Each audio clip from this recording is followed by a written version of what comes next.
বিসমিল্লাহির রহমানির রহিম। আসসালামু আলাইকুম, সবাই কেমন আছেন? আজ আমি রান্না করব আরবের স্টাইলের একটি সেমই পায়েস। দুধটা আমি আগে থেকে বলক তুলে নিয়েছি। এখন এর মধ্যে অ্যাড করব আমি খেজুর। এখানে 10-12টা খেজুর আমি লম্বা লম্বা করে কেটে নিয়েছি। খেজুরটা দুধটা ভালো করে আমি জাল দিয়ে নিব সুন্দর করে, এটার সাথে যেন এটা মিশে যায়।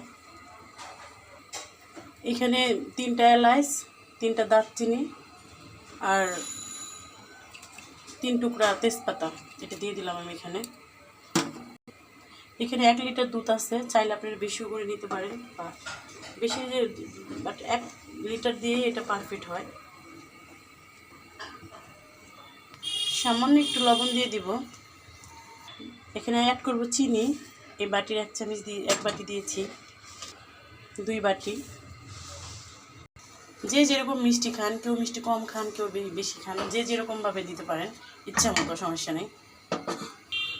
এখানে কাজু বাদাম, কাঠবাদাম আর আছে কিশমিশ, এগুলো আমি সুন্দর করে কেটে নিয়েছি লম্বা লম্বা করে বাদামগুলো। এখানে খেজুরটা দেওয়ার কারণে এটা অন্যরকম একটা মানে স্বাদ পাবেন এই রান্নাটার মধ্যে। আর খেজুর দুধের সাথে তো এমনি তো অনেক মজা। যাই কোন রান্না করার সময় কিন্তু খেজুরটা অবশ্যই ইউজ করবেন।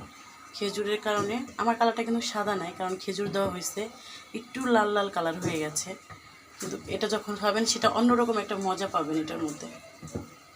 এই সুজিগুলো আমি এটা ভালো করে ভেজে নিয়েছি, আগে থেকে ভেজে নিয়েছি আমি। এই সুজিগুলো দিয়ে দেবো এখানে, বেশি না, অল্প একটু সুজি দিলে হবে। যা সুজি নিয়েছি, যে বাটিগুলোর 1 বাটি সুজি নিয়েছি, বা চাইলে একটু বেশিও নিতে পারেন। এখন হচ্ছে সেমাইগুলো, এই সেমাইগুলোও আমি এটা একটু ঘি দিয়ে ভেজে রেখেছি। আর চাইলে আপনারা তেল দিয়েও ভাজতে পারেন।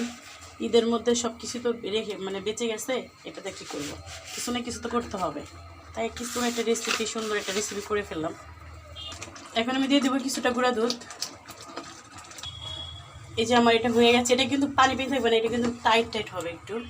এই দেখেন হয়ে গেল আমার সিমইয়ের পায়েস।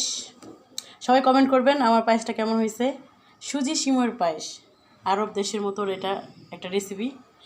সবাই ভালো থাকবেন, সুস্থ থাকবেন। আল্লাহ হাফেজ, আসসালামু আলাইকুম।